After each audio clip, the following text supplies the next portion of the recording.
Thank you. That's the first time I've ever gotten any kind of ovation just for walking on the stage, but thank you, it feels good. Good morning, everybody. My name is Peter Kennedy. I'm the Secretary-Treasurer of the Canadian Auto Workers, and I want to thank all of you for being here, our members, the media, and I want to say to the media that unlike certain municipal politicians that will remain unnamed, we do appreciate the work that you do, and we thank you for being here.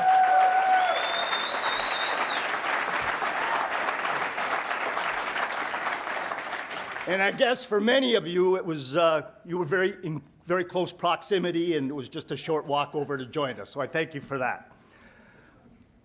We're here to mark a very momentous and historical occasion in the creation of this new union that we've been talking about now for some year and a half. Before we launch the name and logo, however, I would like to ask Trish Hennessy, who is the Ontario Director of the Canadian Centre for Policy Alternatives and a strategic communications expert, to come to the stage momentarily. Thank you.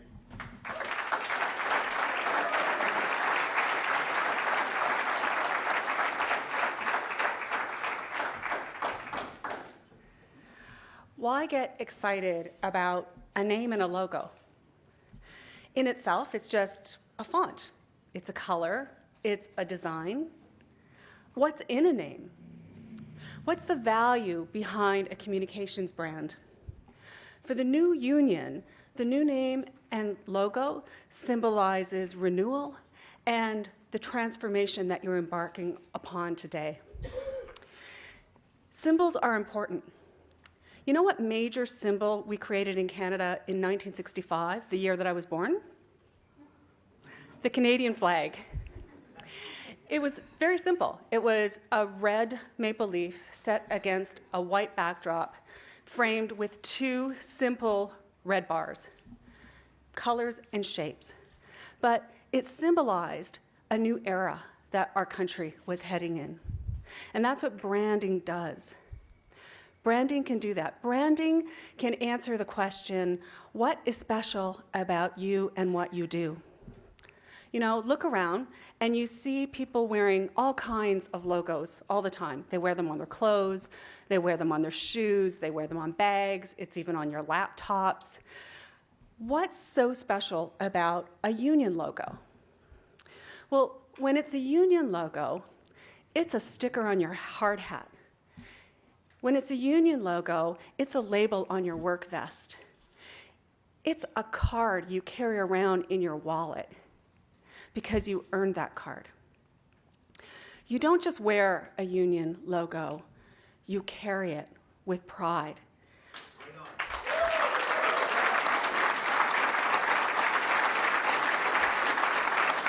Because you're not just a member of a new union. You are part of a democratic movement to protect all workers' rights in an increasingly precarious labor market. At the Canadian Centre for Policy Alternatives, we're really excited about the new union and all that it symbolizes, especially in light of heightened political attacks on the labor movement. The symbol of a united, bigger, stronger union, the symbol of workers standing together in solidarity during changing and challenging times. That symbol is more important and more powerful today than ever.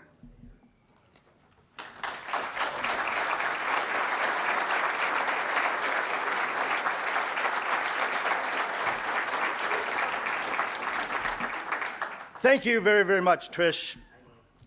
You all know us as two great Canadian unions, the Canadian Auto Workers, the Communications, Energy, and Paper Workers Union.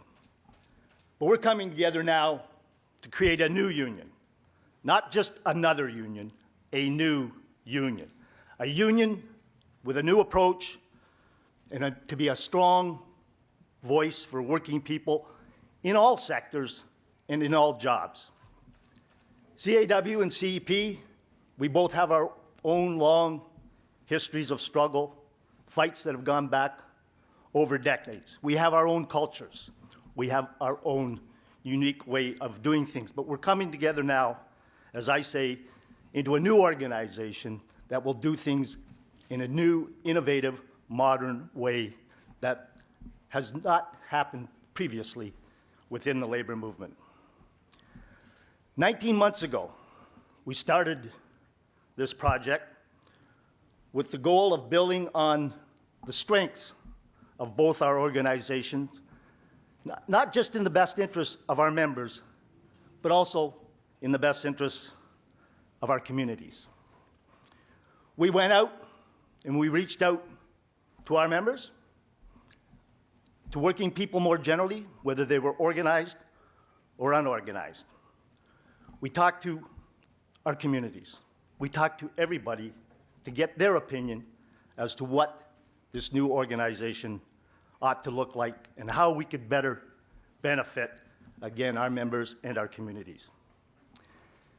It's always been part of our core mandate to defend the interests of working people, and that's one thing that is not going to change. We're here to stand up for people. We believe that strong unions are necessary to build a more prosperous, a more equal, and a more inclusive Canada. Without strong unions representing working people, all of us would be lesser off. Now let's be clear. We're here to tell you that we've chosen a new name, a name that will be modern, strong, innovative. And it didn't just come to us in a flash, in a bolt of lightning. We didn't wake up one morning with a bright idea. We worked at it for many, many months. Our communications working group consulted with our members and with the public. We made sure that the name we were looking for was going to be the right name, and we went from thousands of names down to one. This is what our members told us. Our members told us that they wanted to see something new, something that would reflect our history of working together, of fighting for change. But our members and the public also told us that they wanted to see something exciting that would stay relevant for years to come. I'm incredibly excited to stand here this morning and to present to you, with my colleagues, a new, exciting, innovative name for a new, exciting, and innovative union. We want to build on the momentum that is developed here to better represent our members and our communities. But before we do that, before we reveal the name and logo, I want to introduce the co-chair of the proposal committee that started this process, that laid the blueprint for what we're doing here today, my good friend and colleague, the Secretary-Treasurer of CEP, Gaëtan Menard.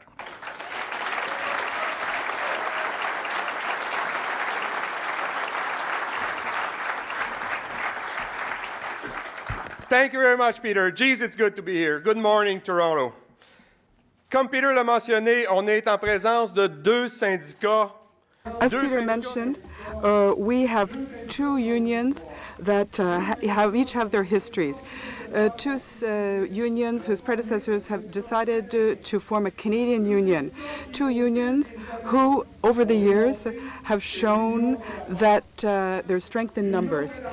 There's strength in numbers when it comes to time to defend our members. There was strength in numbers over the years when we fought against major corporations. In the forestry industry, in the automobile industry, in the aerospace industry. We have two unions here who managed to introduce bargaining methods, which is called pattern bargaining, which mean that these major corporations, when they start playing their little games and being confrontational, the cost of labor is not an issue. They can compete, but they can't compete on the back of our members, and that's what pattern bargaining is all about. We have two great unions who decided a year ago and a bit ago that we would be stronger if we acted together. So we decided that they would pool our energies, pool our strengths,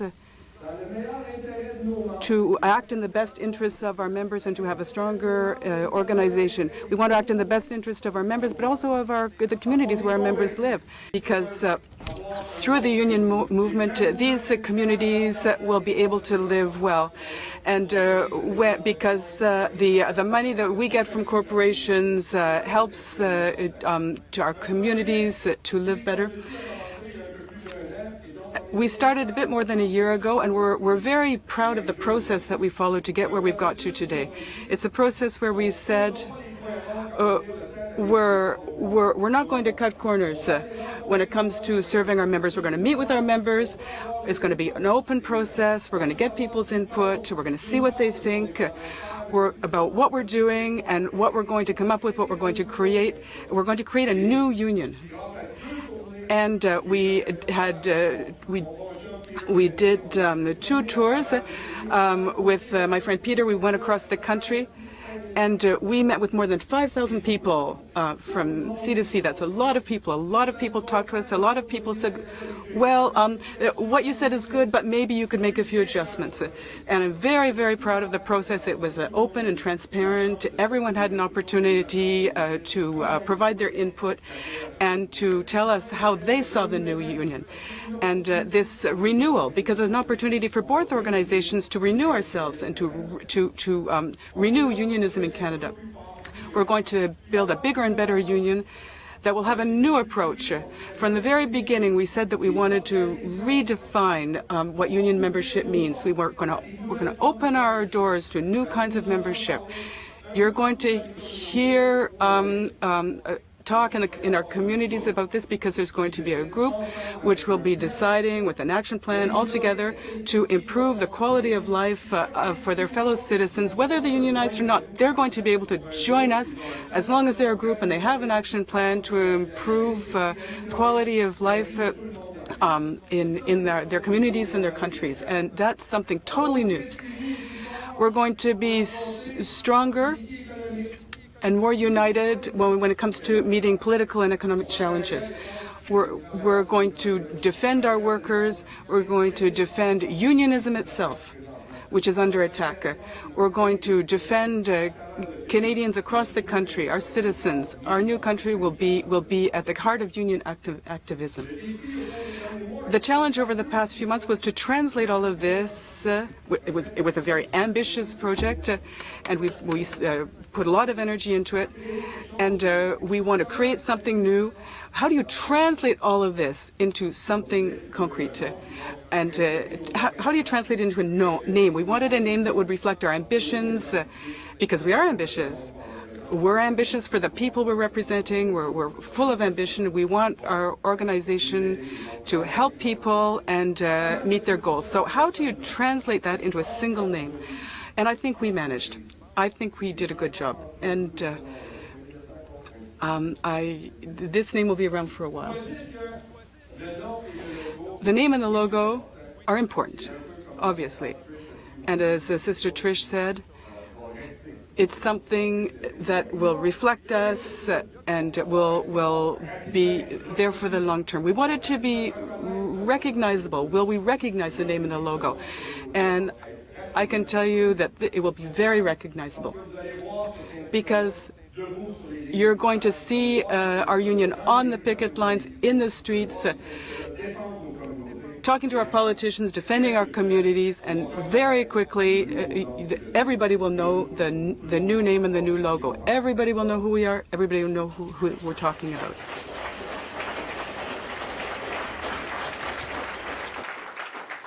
As Peter pointed out, we have 2 unions that have a long history of fight, a long history of showing that united we are stronger. We are creating a new and modern union, a bigger union, that's true, a union that will innovate and improve its practice in everything that we do. We will organize the organized. We will organize the unorganized. We will engage and defend the workers in the union and reach out those that are not in the union. We will redefine who can join the union. As I pointed out earlier in French, we will open our doors to each and every group in this country that have an action plan They have an action plan. They are a group. They can join. Unionize or not, they can join us and we will make that action plan happening. Our challenge over the past couple of months was to put all of this into an effective name, a simple and effective name. And on this too, the process was open. On this too, we went out and reached the ideas of our members, the ideas of the communities where we are. We said, give us your input.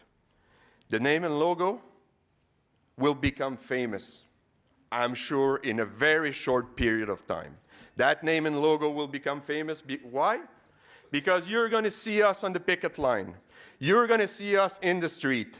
You're going to see us fighting the anti-middle class agenda of the ARPR, of the UDAC, of the wall. We're going to be there and we're going to defeat them.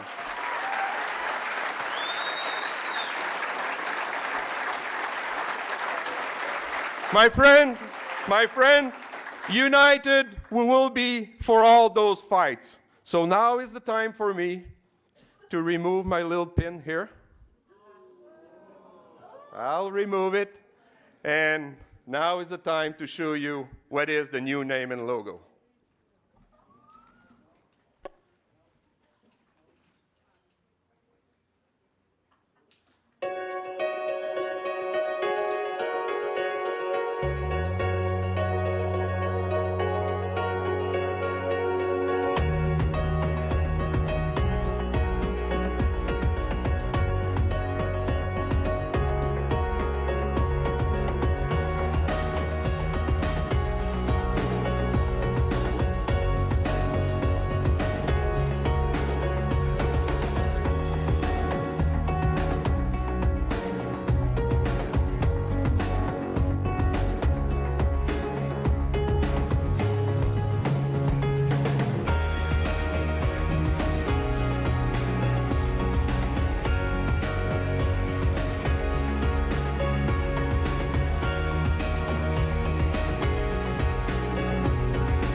All right, where's our communications crew over there? Is it okay now that I can tweet this out?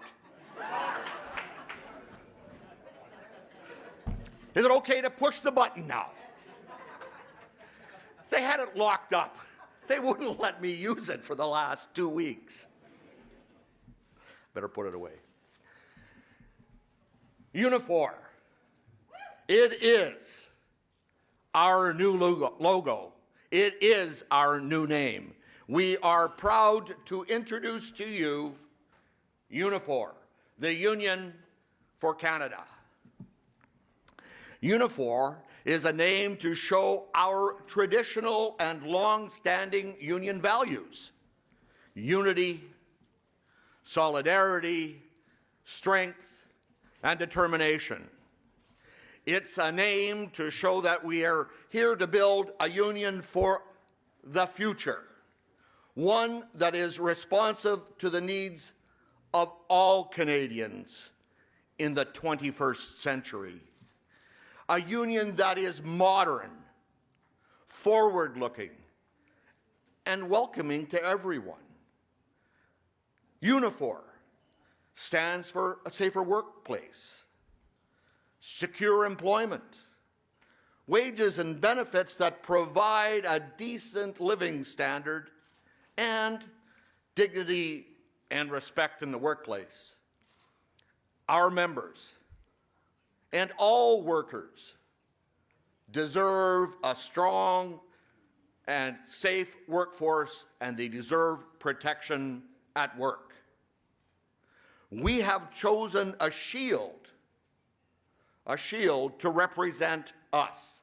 This shield shows the strength, the protection, and the security our union will offer. We have chosen bold colors that are vibrant and symbolic. The U for Unifor says union and unity. It's always been part of us to stand together, united, when we're facing these huge tasks and now our greatest challenges. You will notice in the detail of the U, showing the unique nature of our new union. We are two unions coming together as one.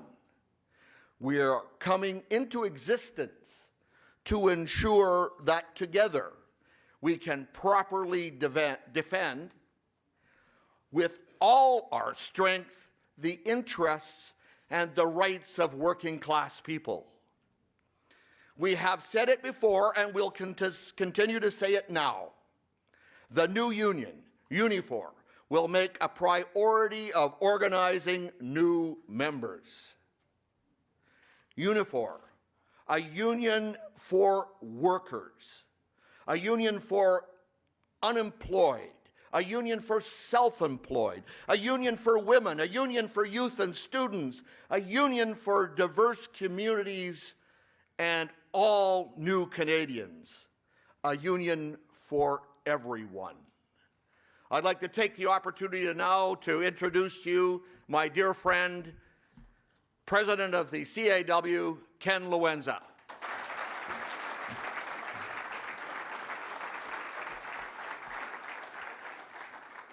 I'm going to do what I do best and pretend I'm at a union convention and not at a press conference.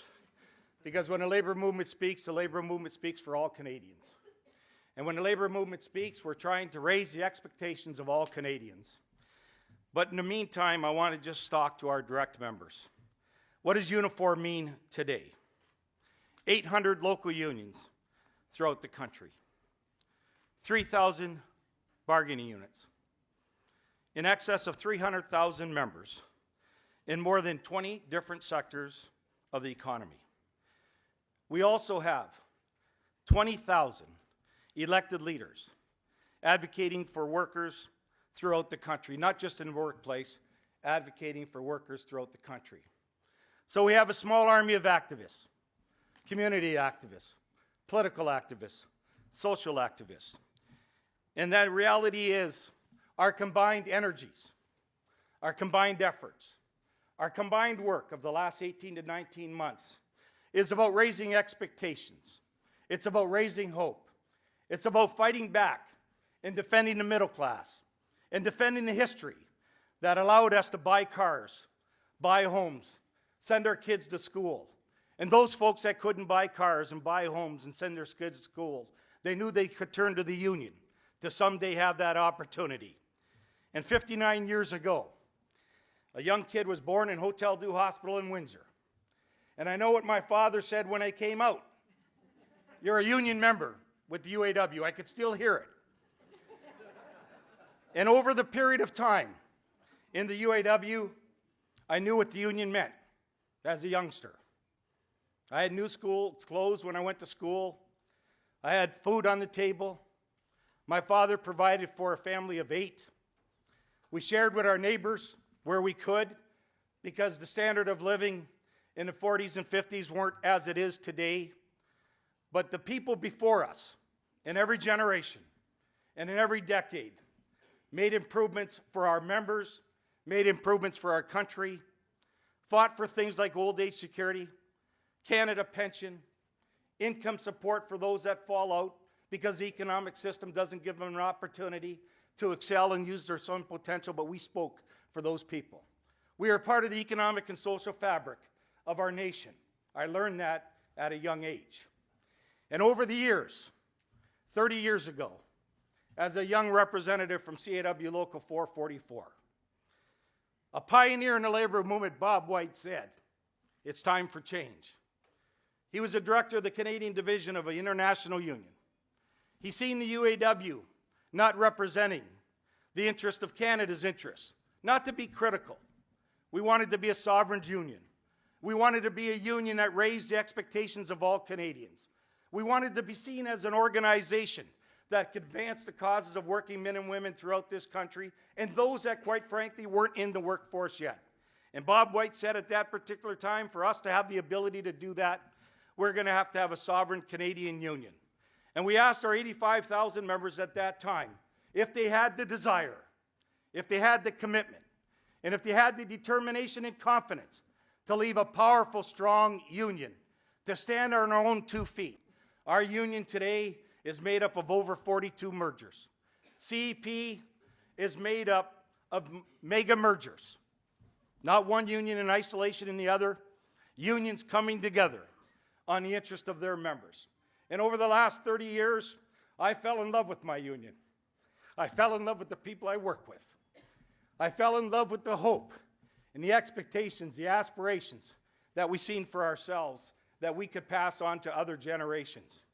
So today we celebrate 19 months of hard work by multiple committees of our union, engaging our workplace leaders like I've never seen us engage before, asking their opinion, soliciting their ideas, soliciting their suggestions. Last Wednesday or Thursday, I got a conference call. 12,000, 13,000 CEP, CAW members got on the phone, had a conversation with Dave and I, asked questions. And the questions were pretty simple. Are you going to improve our standard of living? Are you going to raise our standard of living? Are you going to understand that our kids and children don't have the same opportunity as the generations before that? Do you, Dave and Ken, understand, and does the new union understand? The reality is young people today are falling through the cracks. The most educated workforce we've ever had in the history of Canada, yet can't find jobs, mostly precarious. The most educated young people that we have in society today, in some cases, have to volunteer their time just to put that volunteer time on a resume and not get paid for it. Brothers and sisters, that's not the way I was raised. To the journalists in the room, that's not the way that you were raised. You were given opportunities because the labor movement made a difference. The labor movement said, we're going to raise the standard of living. We're going to establish a middle class. We're going to share the wealth of the employers that we do business with. We're going to share the successes of small business. But workers are going to have the protection of health and safety regulation. They're going to have the protection of health and safety representation on the ground. And then they're going to have representation on the ground that we rarely talk about anymore, such as the grievance procedure that we take for granted. And when we could say to the boss, we don't agree with what you're doing today, we have the right to lodge a grievance. We have the right to protest. We have the democratic right to take on the employer when we think our members are abused and we think workers in society are abused. We have that right. But brothers and sisters, that's not a God-given right. That's a right that we must earn every single day. And it must be a passion moving forward because we're going through a time where working men and women are being attacked from every government around, municipal, provincial, federal. I never can understand why my neighbor might say, Ken, if I don't have a pension, why should you? We got to reverse that. Ken, you have a pension, work with me to get myself one. That's what we want out of this new union. We don't want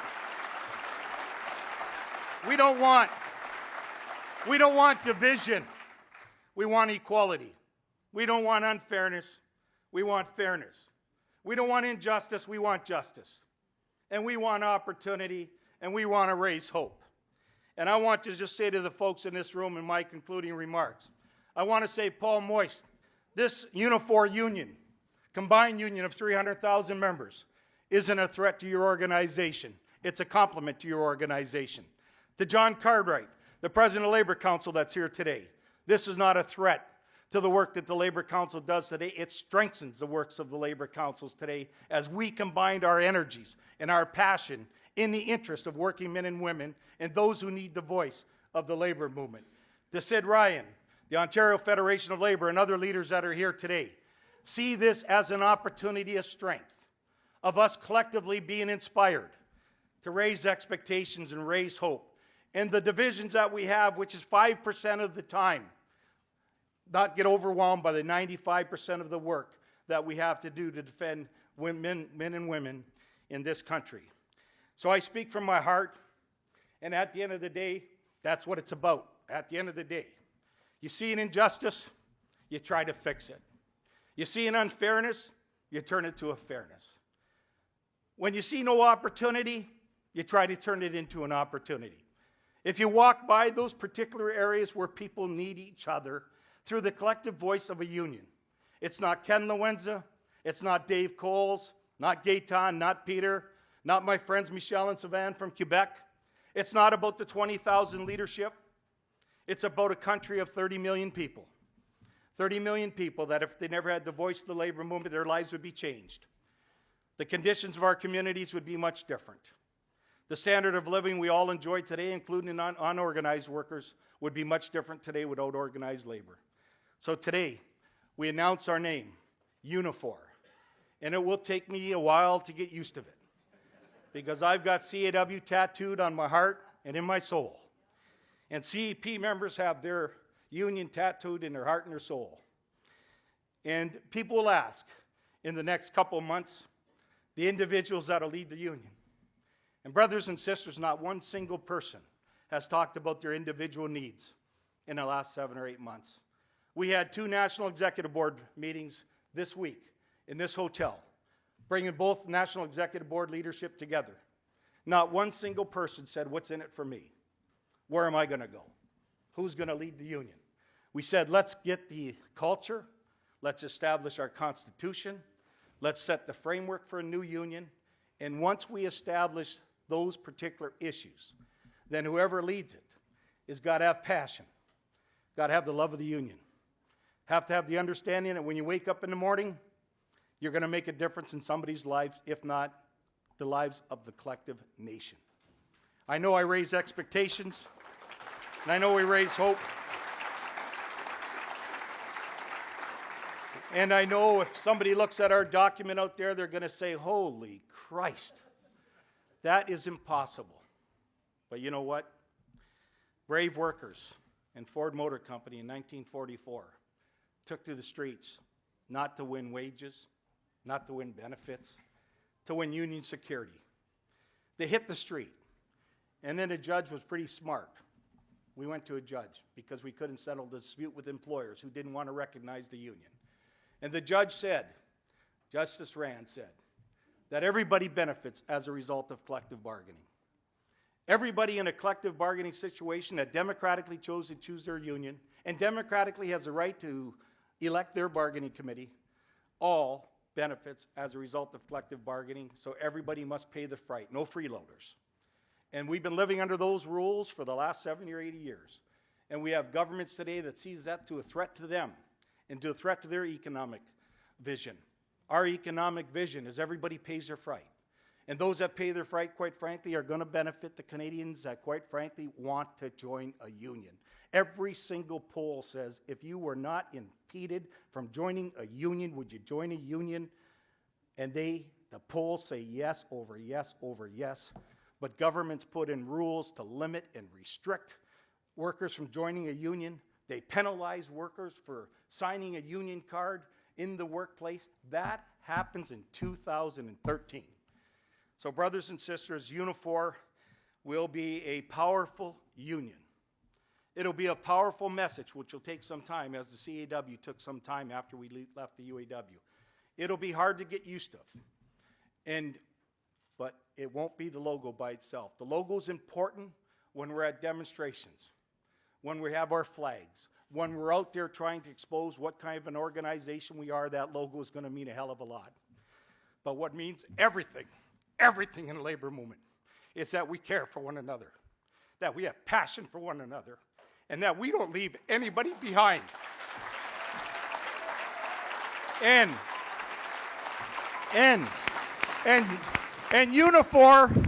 Unifor will not leave anybody behind. Thank you, brothers and sisters.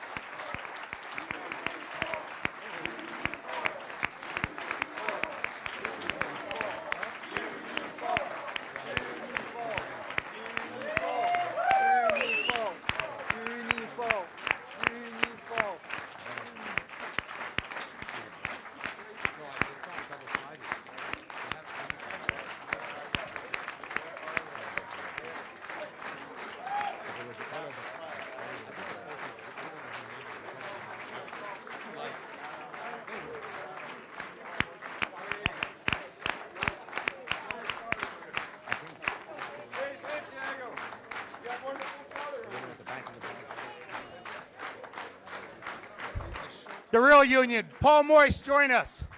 Paul Moyse, Sid Ryan, John Cartwright, Bob White, join us. Jimmy O'Neill, join us. Hassan Youssef, join us. Join us, come on. The labor movement is stronger.